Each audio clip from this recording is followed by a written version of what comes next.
uma polêmica que eu acabei entrando dentro do curso de letras, numa disciplina que eu fiz no ano passado na UFRJ, que foi de Fundamentos da Análise Sintática, que é a grande polêmica que existe entre o que é objeto indireto e o que é adjunta adverbial. Porque muitos linguistas consideram em frases, por exemplo, como eu vou à praça, esse à praça não como adjunta adverbial, como a gramática nos recomenda, mas como o que eles chamam de argumento interno, que seria o equivalente do objeto indireto. Como é que você vê essa questão? Qual é o seu lado? Bom, usando o viés gramatical, né? Vamos pensar assim, basicamente. Claro que associado à questão linguística. Alguns gramáticos modernos criaram uma nova transitividade, né? O verbo chamado transitivo circunstancial. Uhum.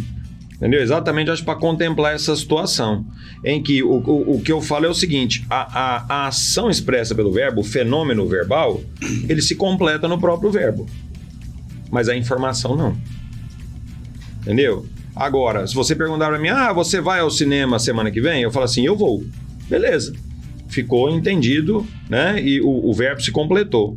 Agora, se eu chego para você do nada e falo assim, e aí, amanhã você vai? Se não tiver contexto... Então, a ideia de ir já morreu no verbo. Mas a circunstância de lugar, nesse caso, se torna essencial para a informação. Então, eu vou muito por esse viés do complemento circunstancial, do verbo transitivo circunstancial. Tanto é que até é uma polêmica, quando eu vou dar aula dessa parte, eu coloco tanto o objeto direto, indireto e o adjunto adverbial como complementos verbais. Sim. Mas tem gramática que não. O adjunto adverbial não é complemento verbal. É só um adjunto.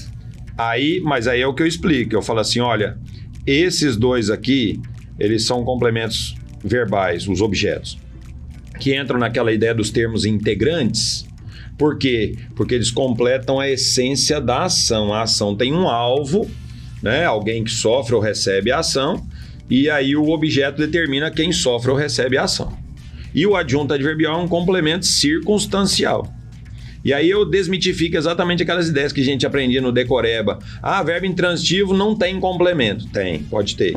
Verbo intransitivo não necessita de complemento. Pode necessitar. Aí eu entro com a ideia do transitivo circunstancial. Entendeu? Então, na minha cabeça, isso... não vou falar que é bem claro, porque a gente nunca tem nada claro, né? A língua é tão viva, tão dinâmica, que sempre tem uma situação que nos incomoda. Mas eu consigo estabelecer uma relação assim, de distinção bem clara entre os objetos e os adjuntos adverbiais.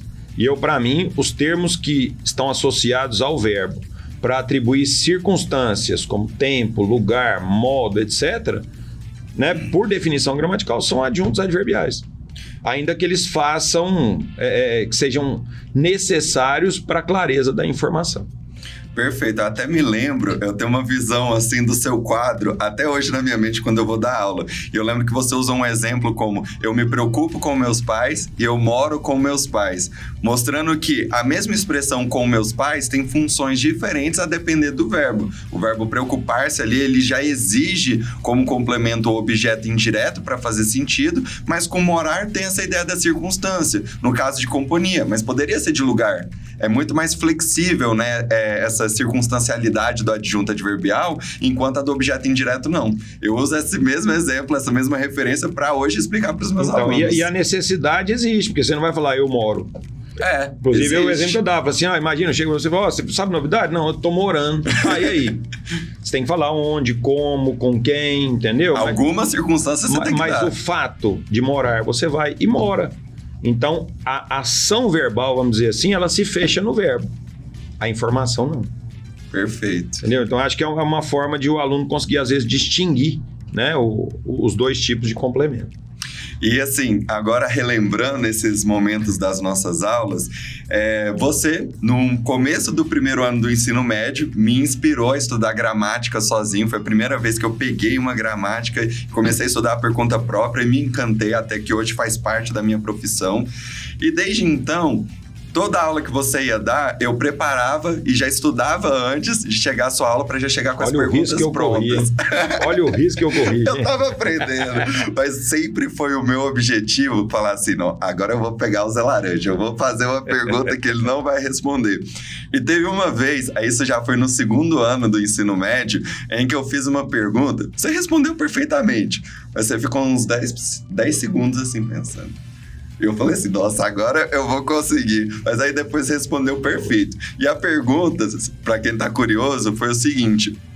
Eu perguntei se um verbo poderia ter mais de um objeto indireto. E eu usei como exemplo a frase, eu comprei esse relógio para você da Maria.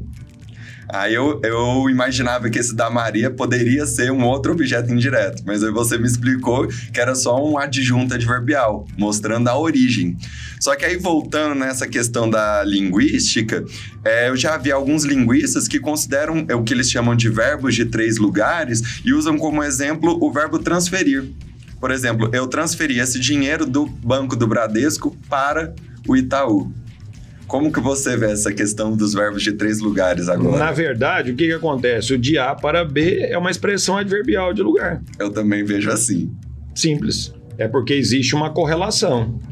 É igual você falar assim, o evento vai das 8 às 18. Entendeu? Então, na verdade, você tem 2 complementos que estão coordenados. Né? Vamos dizer, meio que coordenados ali, para criar uma correlação de a hora que começa e a hora que termina. Entendeu? De onde saiu para onde entrou. Então eu vejo como se fosse uma expressão adverbial, entendeu? Com 2 termos complementares, vamos dizer assim, né? 2 termos nucleares que, por conta dessa questão da circunstancialidade, acabam se confundindo com o objeto indireto novamente. Sem dúvida. Isso acontece muito mesmo. E às vezes é difícil passar isso para o aluno, né? Porque é uma noção muito mais fina da língua e que tem um impacto, para quem acha que isso é só uma classificação, isso tem um impacto na hora de você escrever um texto. Sem dúvida. Porque, por exemplo, um adjunto adverbial, ele só vai poder ser substituído, quando se refere a lugar, pela palavra onde.